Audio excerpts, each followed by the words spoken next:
Hi. இப்படி பரிணாமம் அடைஞ்சு கொண்டு வந்த மனிதன் அடுத்தடுத்த நூற்றாண்டுகளில் இயற்கை அழிவுகள் ஏற்பட்டிருக்குது. கடற்கோள் அழிவுகள் ஏற்பட்டிருக்குது. குமரிக்கண்டம் உட்பட பல இடங்கள் மண்ணுக்குள் நீருக்குள்ளே போயிருக்குது. தொற்று நோய்கள் அதிகம் பரவி இருக்குது. பிளேக் நோயெல்லாம் சொல்லினோம், அது உலகம் ஃபுல்லாக பரவி இருக்குது. இதனால் மனிதர்களுக்கு இடையில் இருந்த தொடர்பு இல்லாமல் போயிட்டு ஆசிய நாடுகள், ஆப்பிரிக்க நாடுகள், மேற்கத்திய நாடுகளுக்கு இடையில் இருந்த தொடர்பு இல்லாமல் போயிட்டு. இதுக்கப்புறம் என்ன நடந்ததுன்னு சொன்னால், ஆசிய நாடுகள், ஆப்பிரிக்க நாடுகள் என்ற அறிவியல் வளர்ச்சி, விஞ்ஞான வளர்ச்சி அப்படியே நின்றுட்டுது.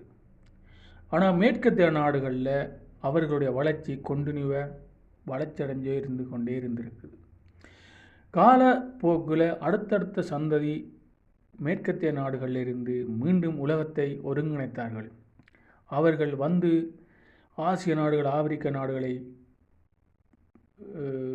பார்த்தபோது அங்கே பிரதேசவாதங்கள், சமய கலவரங்கள் முற்றி போயிருந்திருக்கு.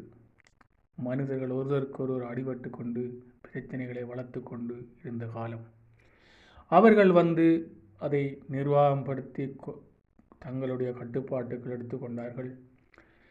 பிறகு இன்னும் சொல்லப்போனால், தமிழ் என்ற ஒரு மொழி, மூத்த மொழி சிதைவடைஞ்சு இருந்த நிலையை கண்டு ஆங்கிலேயன் ஒரு தலைமை அதிகாரி ரொம்ப வருத்தப்பட்டு அந்த மொழிக்கு உயிர் கொடுத்தான் என்று வரலாறு இருக்குது.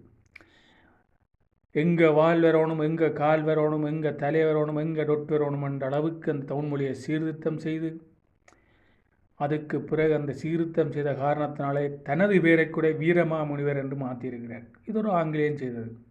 ரெண்டாவது பார்க்கணும், சமய கலவரங்கள் ஆசிய நாடுகளில் இருந்திருக்குது. அவர்கள் என்ன செய்தார்கள் என்று சொன்னால், எல்லா சமயத்தின் இருக்கிற கடவுளையும் ஒரே இடத்துல வச்சு, இந்து சமயம் சிந்து வழி நாகரிகத்திலிருந்து தோன்றினதால் சிந்து சமயம், இந்து சமயம் என்று இப்போ நாங்கள் சொல்கிறோம். இதெல்லாம் வெள்ளைக்காரன் செஞ்சது.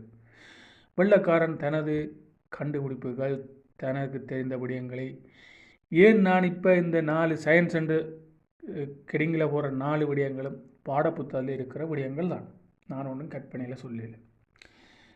இது தவிர நீங்கள் மீண்டும் பிரிந்து போகத்தான் நிற்கிறீர்கள். ஆசிய நாடுகளில் இருக்கிற மக்கள் ஒன்றை தெரிஞ்சு கொள்ளணும், உங்களை கலாச்சாரம் அழியுது, பண்பாடு அழியுது என்று சொல்லி நீங்கள் மீண்டும் பிரிந்து போகணும் என்றால் இந்த உலக நாடு ஏற்றுக்கொள்ளாது.